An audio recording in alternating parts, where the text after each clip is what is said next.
অসীম সমুদ্রের বুকে ভাসমান শহরের যাত্রা। আজকে আমি আপনাদের নিয়ে যাচ্ছি এক অসামান্য অভিজ্ঞতার পথে। বিশ্বের বৃহত্তম ক্রুজ জাহাজ Icon of the Seas. Icon of the Seas হল রয়্যাল ক্যারিবিয়ান ইন্টারন্যাশনাল দ্বারা পরিচালিত একটি ক্রুজ জাহাজ এবং এটি আইকন ক্লাসের প্রধান জাহাজ। এটি 27শে জানুয়ারি 2024 সালের মার্কিন যুক্তরাষ্ট্রের মিয়ামি বন্দর থেকে পরিষেবাতে প্রবেশ করে। 2,48,663 মোট টনেজ সহ আইকন অফ দ্য সিস এবং তার বোন জাহাজ স্টার অফ দ্য সিস হল বিশ্বের বৃহত্তম ক্রুজ জাহাজ। সমুদ্রের বুকে ভাসছে বিশ্বের বৃহত্তম প্রমোত্তরী। বিশ্বের সবচেয়ে বড় cruise ship Icon of the Seas টাইটানিকের চেয়ে 5 গুণ বড়। অন্তহীন নীলের মাঝে আস্ত এক মায়ানগরী। সাগরের বুকে ভাসছে আস্ত এক বিশাল শহর। ভাবছেন নিশ্চয়ই তা আবার কিভাবে সম্ভব? এই বিশাল প্রমোত্তরীর বিলাসিতার ঝলক দেখলে চোখ ধাঁধিয়ে যেতে বাধ্য। রয়্যাল ক্যারিবিয়ান ইন্টারন্যাশনাল তৈরি করে এই বিশালাকার বিলাসবহুল জাহাজ। আইকন অফ দ্য সিস এর দৈর্ঘ্য 1198 ফুট। এই ক্রুজ জাহাজ রয়েছে 20টি ডেক, রয়েছে 7টি সুইমিং পুল ও 6টি ওয়াটার স্লাইড এবং 40টিরও বেশি রেস্তোরাঁ ও লাউঞ্জ। বিশাল এই জাহাজটিতে থাকতে পারবেন 7,600 জন যাত্রী। 2,350 জন ক্রু সদস্যর পৃথকভাবে থাকার জায়গা রয়েছে। যদিও যাত্রী সংখ্যা কিছুটা বেড়েছে, জানিয়েছে রয়্যাল ক্যারিবিয়ান ইন্টারন্যাশনাল সংস্থা। সর্বপ্রথম 1912 সালে ডুবে গিয়েছিল বিশ্বের প্রথম বিলাসবহুল জাহাজ টাইটানিক, যেটি ছিল 852 ফুট লম্বা। টাইটানিকের ওজন ছিল 46,329 টন। টাইটানিকের তুলনায় আইকন অফ দ্য সিস ওজনে 5 গুণ বেশি ভারী। আইকন অফ দ্য সিস তরলকৃত প্রাকৃতিক গ্যাস এলএনজি দ্বারা পরিচালিত। জাহাজটিতে 6টি মাল্টিফুয়েল ওয়ার্ডসিলা ইঞ্জিন রয়েছে। এগুলো এলএনজি এবং ডিস্টিলেট জ্বালানি উভয় দিয়ে চালিত হতে পারে। আইকন অফ দ্য সিজ হলো প্রথম রয়্যাল ক্যারিবিয়ান জাহাজ যা এই ধরনের প্রযুক্তি ব্যবহার করে। পরিবেশবাদী গোষ্ঠীগুলো বলেছে যে এই এলএনজি একটি আরও ক্ষতিকারক জ্বালানি, কারণ এটি আরও ক্ষতিকারক গ্রিনহাউস গ্যাস নির্গমন করে। রয়্যাল ক্যারিবিয়ানের ভাইস চেয়ারম্যান নিক রোজ বলেন, আমরা এলএনজিকে একটি ট্রানজিশনাল জ্বালানি হিসেবে বিবেচনা করি, যা আমাদের জাহাজের নকশায় নমনীয়তা তৈরি করতে সাহায্য করে।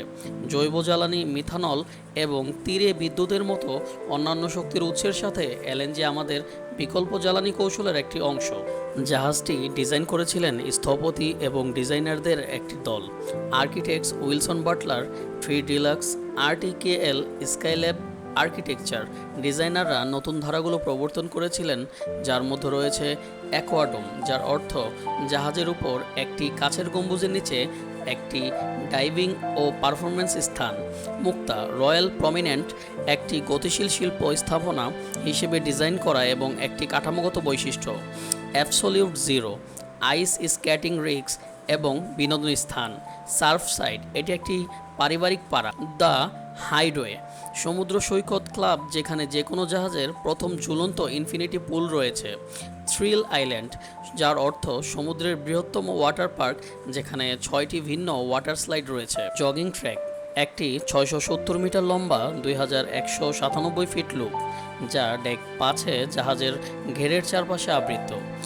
জাহাজের এযাবৎকালে ঘটেছে বেশ কিছু অপ্রীতিকর ঘটনা, যেমন 2025 সালের 25শে জুলাই দক্ষিণ আফ্রিকার একজন ক্রু সদস্য 35 বছর বয়সী এক ব্যক্তি জাহাজের 28 বছর বয়সী এক দক্ষিণ আফ্রিকান মহিলাকে একাধিকবার ছুরিকাঘাত করেন বলে অভিযোগ রয়েছে। এরপর ওই ব্যক্তি ঘটনাস্থল থেকে পালিয়ে যান এবং জাহাজ থেকে লাফিয়ে পড়েন। পরে জাহাজের মেডিকেল কর্মীরা তাকে মৃত অবস্থায় পান। 2024 সালের মে মাসে একজন যাত্রী আইকন অফ দ্য সিস থেকে লাফিয়ে পড়েছিলেন বলে জানা গেছে। একটি উদ্ধারকারী নৌকা তাকে ক্রুজ জাহাজ থেকে উদ্ধার করে এবং পরে মৃত ঘোষণা করে। এছাড়াও 25শে জুন 2024 তারিখে মেক্সিকোর কোস্টারিকায় নোঙ্গর করার সময় জাহাজে আগুন লাগার খবর পাওয়া যায়। রয়্যাল ক্যারিবিয়ান ইন্টারন্যাশনাল এর ওয়েবসাইটের তথ্যমতে চলতি বছরের শুরুতে প্রমোত্তরীটির প্রথম যাত্রায় জনপ্রতি খরচের রেঞ্জ হলো প্রায় $1,800 থেকে $2,200 মতো। বাংলাদেশি টাকায় প্রায় 2,20,000 টাকা থেকে 2,70,000 টাকা। 2022 সালের অক্টোবর থেকে আইকন অফ দ্য সিস এর টিকিট বুকিং শুরু হয়। তখন মাথাপিছু টিকিট এর দাম ছিল $1,259। যা বাংলাদেশি টাকায় 1,50,000 টাকার মতো। সমুদ্রের বুক চিরে ধীরে ধীরে এগিয়ে চলে বিশ্বের সবচেয়ে বড় ভাসমান শহর আইকন অফ দ্য সিজ। এটি শুধু একটি ক্রুজ শিপ নয়, বরং মানুষের স্বপ্ন, প্রযুক্তি আর উদ্ভাবনের এক অসাধারণ মিশেল, যেখানে প্রতিটি ডেক, প্রতিটি কোণা যেন বলে দেয় আমরা শুধু ভ্রমণ করি না, আমরা অভিজ্ঞতা তৈরি করি। হাজারো মানুষের শ্রম, অসংখ্য দিনের পরিকল্পনা আর সমুদ্রের প্রতি অগাধ ভালোবাসা মিলে জন্ম দিয়েছে এই বিস্ময়কে। এখানে ঢেউ শুধু বাধা নয়, বরং অনুপ্রেরণা। এখানে ভ্রমণ শুধু গন্তব্য নয়, বরং একটি মুহূর্তের উপভোগ করা। যতদিন মানুষের স্বপ্ন থাকবে, ততদিন সমুদ্রের বুকে ভেসে চলবে এমন সব অলৌকিক সৃষ্টি। আইকন অফ দ্য সিজ হয়তো একদিন নোঙর ফেলবে, কিন্তু মানুষের মনে তার গল্প, তার যাত্রা চিরকাল বেঁচে থাকবে। ধন্যবাদ।